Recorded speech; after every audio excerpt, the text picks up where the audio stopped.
You know how you become famous as a journo? Accuse Trump of something bad. And if you just want to score a whole bunch of points and get social media followers, say that he's a liar.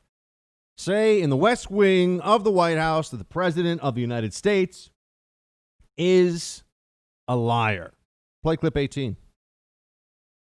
Why did you lie to the American people, and why should we trust what you have to say now? Such a terrible question, and the phraseology.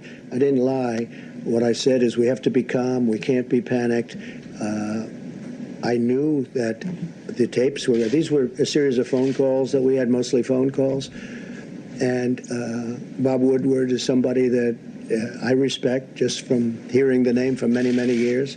Not knowing too much about his work, not caring about his work, but I thought it would be interesting to talk to him for a period of, calls. So we did that. I don't know if it's good or bad. I don't even know if the book is good or bad. But certainly if he thought that was a bad statement, he would have reported it because he thinks that, you don't want to have anybody that is going to suffer medically because of some fact.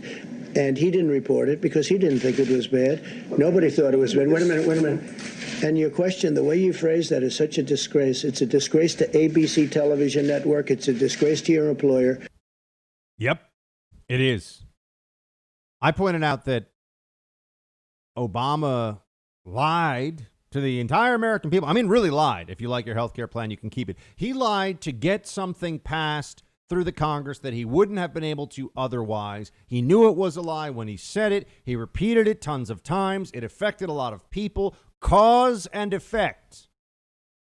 Do you think that Jonathan Karl ever said, "Why did you lie?" Oh, I'm sure fake Tapper was like, "Sir, did you feel like you perhaps misled, maybe a little unintentionally, but misled the American people? Was there a lack of candor when you..." Jonathan Karl's like, "Why'd you lie?" It's very different things, right? If you go up to somebody and you say, "Hey, Bob, you said you were going to hand in your TPS report yesterday, and there was no TPS report. You think maybe you misspoke on that one?" That's one thing. If you went up to, "Hey, Bob, you're a TPS report not doing liar," very different, right? It's about respect. It's about decorum. It's about a show of decency. But if you want to be a famous journo or a more famous journal, all you have to do is attack Trump in some way, and everyone thinks that you're such a great guy. But sometimes, these days, you have, I think, a recognition that Joe Biden can't get this thing done. The more people see him out there, the more they recognize that this guy is just unable to do it. Unable to do it. And that his best plan for America so far is that he's going to take more of your money. Play 13.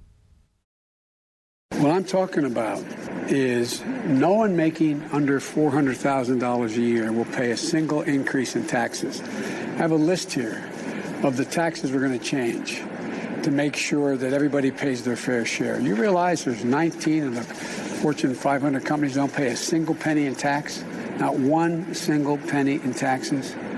That people making in the top 1%, by the time the tax cut, the 10 years runs out, middle class taxes are going to go up even higher under Trump's tax bill, and the wealthy are going to get even more wealthy. I'm not trying to punish anybody. No, I get it, but when would you make these changes is my point, because the economy is in a bad state right now. You wouldn't, would you wait for unemployment to go under 2%? No. I'd make the changes on the corporate taxes on day one. And the reason I'd make the change in the corporate taxes, it can raise $1.3 trillion if they just start paying at 28% instead of 21%. And what are they doing? They're not hiring more people. This guy has no idea what he's talking about.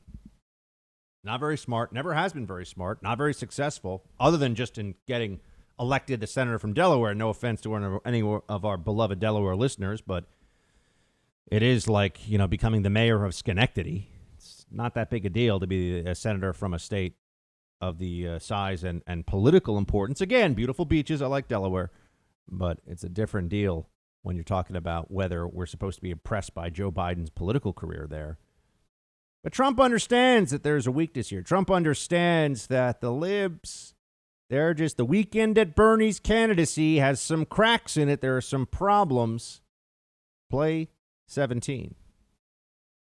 As we continue to follow the science-based approach to protect our people and vanquish the virus, Joe Biden continues to use the pandemic for political gain. Every time I see him, he starts talking about the pandemic. He's reading it off a teleprompter. I'm not allowed to use a teleprompter. Why is that, Phil?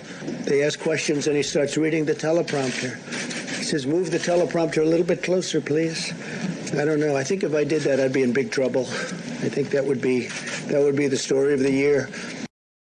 I think the president's right, and I think he knows Biden's being propped up. Hey, Team Buck, thank you so much for watching The First on YouTube. If you like this video, please click that little thumbs up button so then it will log as liked. And also, if you want to see more great content from The First, please click subscribe.